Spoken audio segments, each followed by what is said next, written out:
welcome back to Medical Coding with Blue. Today's episode is all about the things that you should consider before getting into the medical billing and coding career field. If you are brand new to my channel, welcome. I am Blue, I'm a medical coder. Okay guys, today's episode was inspired by a viewer comment that I'm going to read, and then we're going to talk about it. So, here we go. All right, the comment says, what school did you go to? I am waiting to do this as a new career, but worried that I can't get a job. So justifying the expense is hard at this point. When I get a comment like this from a viewer, that they're considering medical billing and coding, but they're really worried they're not going to be able to find a job, and they're not sure if this is the right choice for them. When I see people like that, it's typically because they've been around a lot of people who have said the same thing. It's the same chorus. I can't find a job, and it's really hard to find a job as a medical coder. Nobody wants to hire brand new medical coders. And it does take a bit of effort, to say the least, in the beginning, to get a job as a brand new medical coder. But there are many other avenues that you can enter to get into medical coding. Sometimes it takes, a different approach. And I've talked many times on my episodes about all alternative positions, like, getting into something like release of information, getting into medical billing, getting into prior authorizations, getting into the medical records department. All of these things can help you to get where you want to go, which is in medical coding. And so sometimes you have to start off that way, and there's nothing wrong with that. I spent 2 months looking for a job. I mean, it was a long 2 months. And I've gotten people who complain to me and say, well, Blue, 2 months, it was nothing. I've been looking for a year, so I've been looking for 2 years. And, you only had to look for 2 months. That's really short. But when you're in that 2 months and you were doing a lot of physical labor jobs like I was, cleaning houses, working in a bar, working in a halfway house, there was a lot of things that I did to try to survive during that time that I was trying to find a job in medical coding. But I eventually went to the temp agency, and I've done many episodes, and I'll try to leave them in the description box. That way you guys can check them out, about my experience in finding my first job. It is possible. The thing that gets new medical coders is that sometimes they're going through these fast-paced medical coding programs, and it doesn't prepare them for the real world. And they are not taught to critically think on their own. A lot of this field is thinking on your own, and it is that independent approach that is really going to help you. I like to study. So that was really a good thing for me getting into this field, because I didn't have an instructor either. When I went to school, it was a self-paced school. They sat me in front of a computer and told me, here, learn. And so it was like literally a lot of the heavy lifting on my own. I didn't really understand everything fully until I got into the real world, but I still passed my certification exam. And so that's the thing, that it's part of the process. And a lot of times, especially now, people think that, oh, this is going to be so easy to get into. This is the medical field. And I've said many times, we have to know what a doctor knows while never having gone to medical school. And it's a lot of things that we have to learn. And we have to continually learn and grow in this field. And is it worth it? Yes, it is. But you have to be prepared that you're going to be learning a lot. And there are many resources to help you to learn more. There are tutors. There are mentors out there if you're getting involved with the association, either the American Health Information Management Association or the American Academy of Professional Coders. Either one of these. These are the top 2 places to get certified. All you need is one certification, and that is how you get your start. You do not need to have a bunch of credentials. Having a bunch of credentials does nothing except put more money out of your pocket. And especially when you're brand new and you don't have experience to back up those credentials, it's really a waste of money. So I'm telling you guys, and I'm very blunt on my channel, and I don't do this to be mean or to try to discourage people. I want people to know the truth. There's a lot of misinformation out there about medical coding, unfortunately. And sometimes it's people that are just trying to sell a program, and sometimes it's people trying to promote a business. I have neither. Yes, I do have a Patreon. Yes, I do tutoring. Yes, I do resume rewrites. But that's not the sole focus of my channel. The sole focus of my channel, majority of the time, is telling you guys about the ins and outs of this field. And when I see somebody who wants to get into it, but that's the first thing in their mind is that they're not going to be able to find a job, you're already putting up that negative energy. Now, when I got into school, they told me the same thing. It is so hard. I can't find a job. I can't this. I can't that. I don't have time to listen to you. That was my thought process, because I knew that I was going to get a job. Because if I was going to invest my time into this, I was going to get a job. And when you have that one-track mind that, yes, I am going to get a job, it brings that good energy to you. And yes, while you may say, well, Blue, I have been looking and I've been, doing my resume right. And sometimes people say they've been doing their resume right. They paid somebody else to do it, somebody who is not a medical coder. And again, while it may look pretty, if it's not giving that employer the substance that they're looking for, and I've said many times, I see a lot of resumes come to me when I'm rewriting them without your basic skills, medical terminology, anatomy, pathophysiology, ICD-10-CM, ICD-10-PCS, if you were taught on the inpatient side, CPT and HCPCS.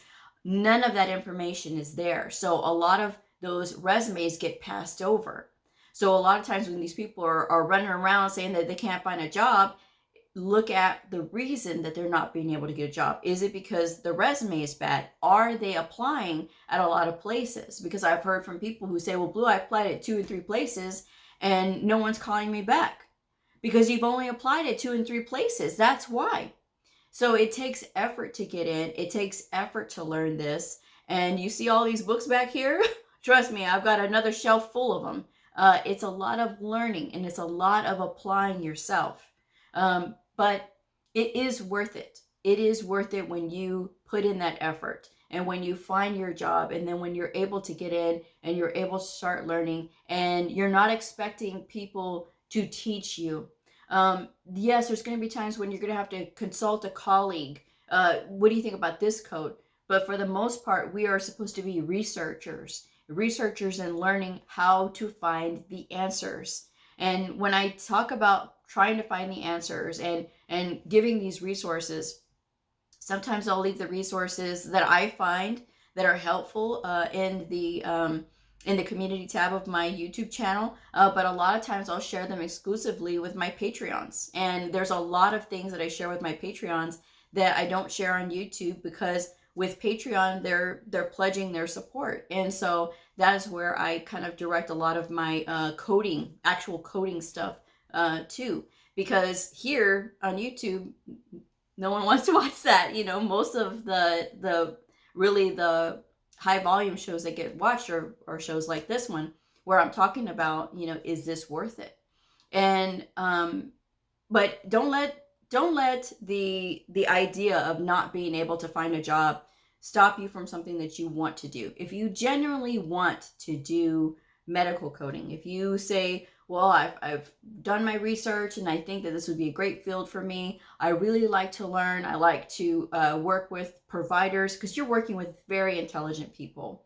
And when you work with very intelligent people, just the caliber of your vocabulary will raise.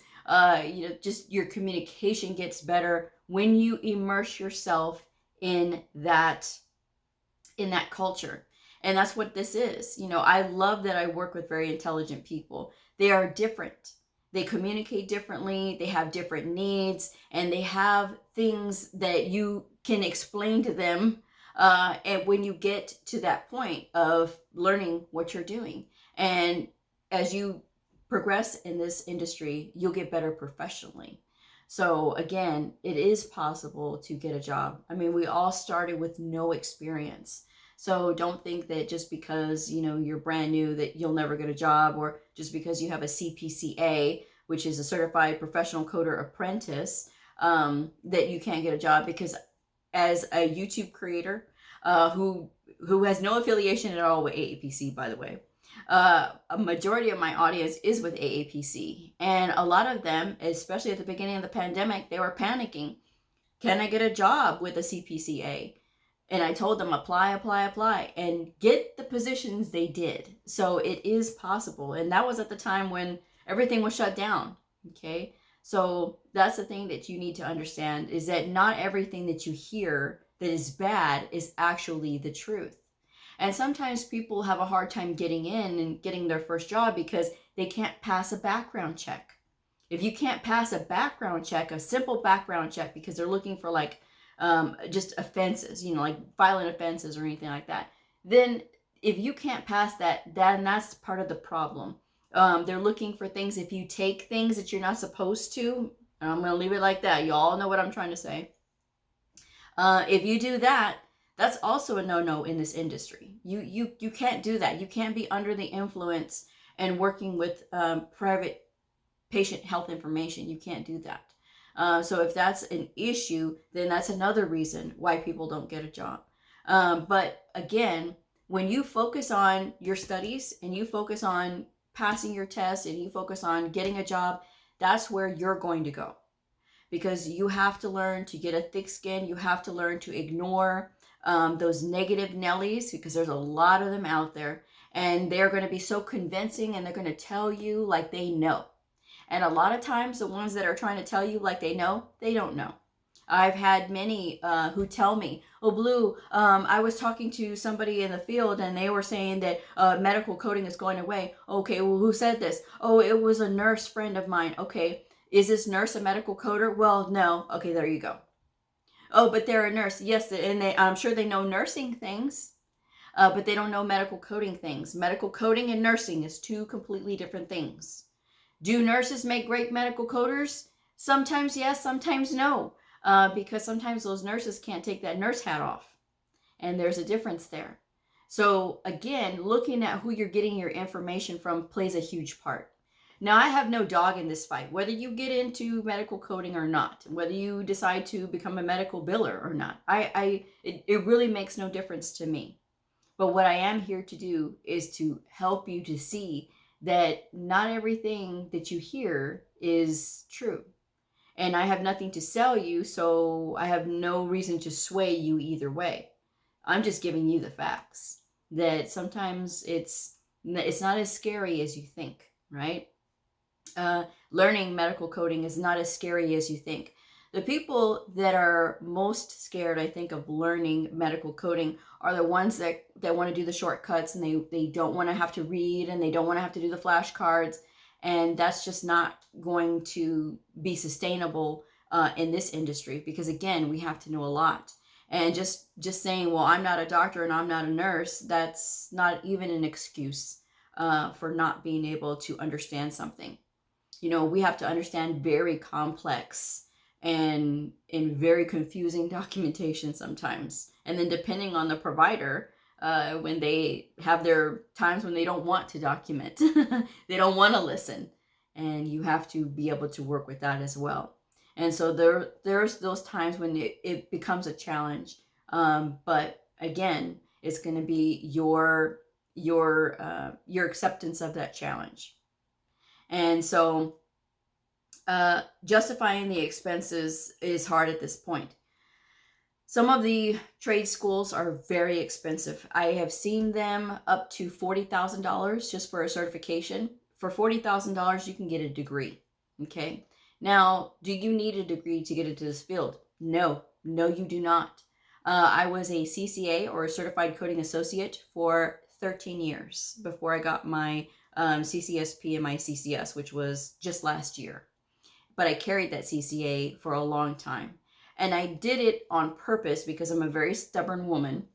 And I was very tired of people trash talking the CCA and saying, oh, CCAs don't do this, CCAs don't do that. I've made more money than a nurse. I've made more money than a degree holder as a CCA. So again, I didn't let anybody tell me what they thought I was going to be able to do with my medical coding career. And so again, having that stubborn attitude is what has gotten me as far as I am. So that's another thing, again, that you need to think about. And saying this to say that if you put the effort in, you will get what you put into it. If you do not put the effort in, if you want to get frustrated with it and you don't want to ask for help and you want to try to do this all on your own and just fall down and just give up and it's not as easy as you thought it was, then, there are other career fields out there. But if you're going to stick with it, it can be the most rewarding thing that you will ever do with your life. I have felt like I am not working since 2014. I say this many times on my channel because I had my aha moment where I discovered that what I am doing is a passion. There is a difference between really liking the field and loving the field so much that it becomes a passion. And that is where I am now. And I saw a need when I started my channel in 2018. I saw a need for the truth about this field. And I never say all the pretty things. I say a lot of the things that people don't want to hear. But I say them so that you all know and you're prepared. I wouldn't want to start in a field where I didn't know absolutely everything that I was going to come up against. And when I was coming up, there was nobody like me. At that time, there's still nobody like me because I'm one of a kind. And with that, think about that, guys. Don't let the fact that, it's a lot of money. Yeah, it is a lot of money, but you don't have to go to those expensive trade schools. You don't.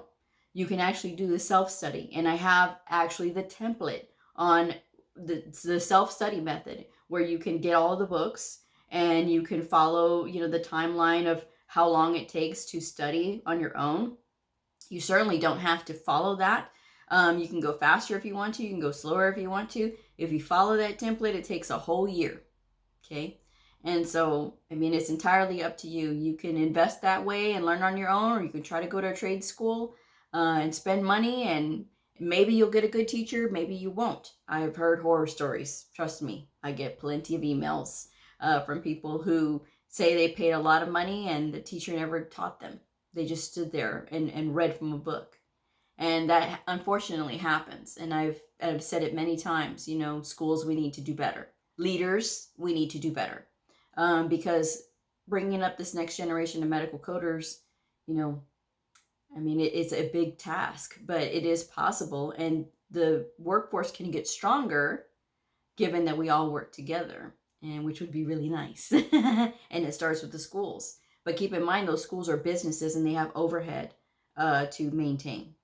So do they care if you're going to make it through? Some teachers do, but a lot of them don't.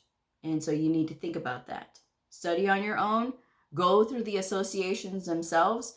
AHIMA, the American Health Information Management Association, or the American Academy of Professional Coders, both of them have their own self-study programs. AHIMA's is 365 days from the date of purchase. And AAPC's is a little bit different. It's quite a bit shorter.